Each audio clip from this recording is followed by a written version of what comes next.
जय हिंद साथियों, यह सच्चाई है कि आप दोस्त बदल सकते हैं मगर अपना पड़ोसी नहीं। और अगर पड़ोसी पाकिस्तान जैसा हो तो उसे ठीक करने के लिए कठोर दंड देना हमारा पहला कर्तव्य है। आज भारत सिर्फ पाकिस्तान नहीं बल्कि क्रूरता, बर्बरता और आतंकी मानसिकता के खिलाफ एक जंग लड़ रहा है। हमारी सेना जिस अद्भुत वीरता और शौर्य से लड़ रही है उससे साफ है कि इस बार आतंकवाद का खात्मा होकर रहेगा।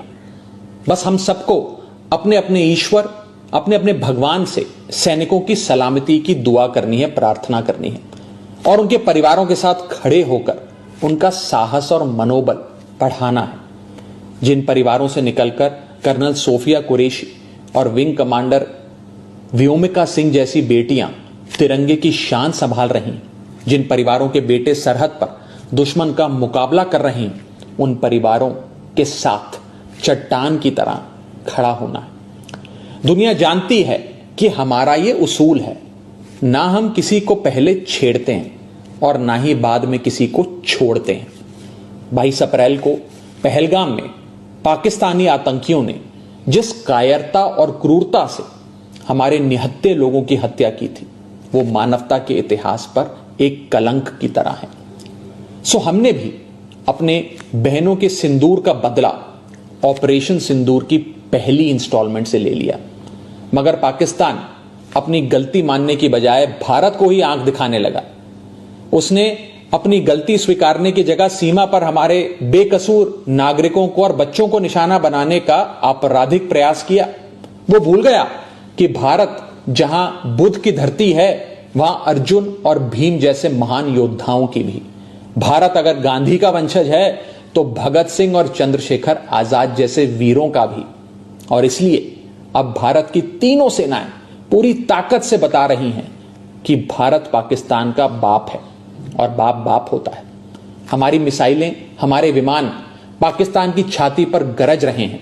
हमारा एयर डिफेंस सिस्टम पाकिस्तान की मिसाइलों और ड्रोन्स को मच्छर की तरह मसलकर मार रहा है। जिन आतंकवादियों ने रहम की भीख मांग रही माताओं के सामने उनके कलेजे के टुकड़े को छीना था, जिन आतंकवादियों ने पुलवामा से लेकर उरी तक हमारे लोगों पर नापाक नजर डाली थी, जिन आतंकवादियों ने 2008 में मुंबई में हमारे सैकड़ों निहत्थों और बेकसूर लोगों की बलि ली थी, जिन आतंकवादियों ने 2001 में हमारे लोकतंत्र के मंदिर इंडियन पार्लियामेंट पर घिनौना हमला किया था, जिन आतंकवादियों ने 1993 में हमारी आर्थिक राजधानी मुंबई को सीरियल ब्लास्ट से दहला दिया था, हमारी सेना उन आतंकवादियों को और उनकी नफरत की मानसिकता को पूरी ताकत से दफनाने में जुटी है।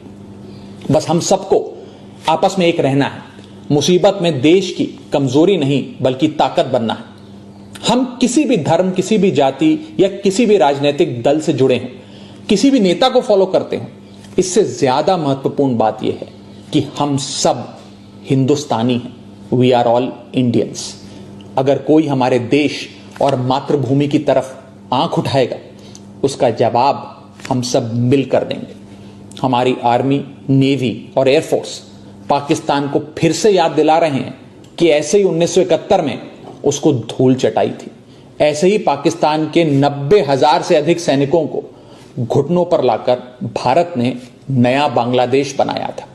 ऐसे ही 1984 में सियाचिन में जब भारत के सैनिकों ने पाकिस्तान के कायरों को दौड़ाया था, ऐसे ही 1999 में कारगिल में हमारी सेना ने पाक के सारे नापाक इरादों को मिट्टी में मिलाया था।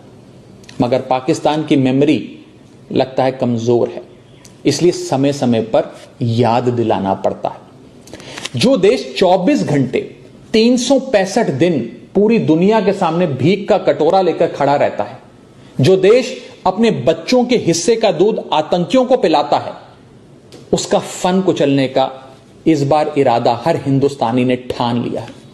अब की बार पाकिस्तान को सुधार कर रहेंगे।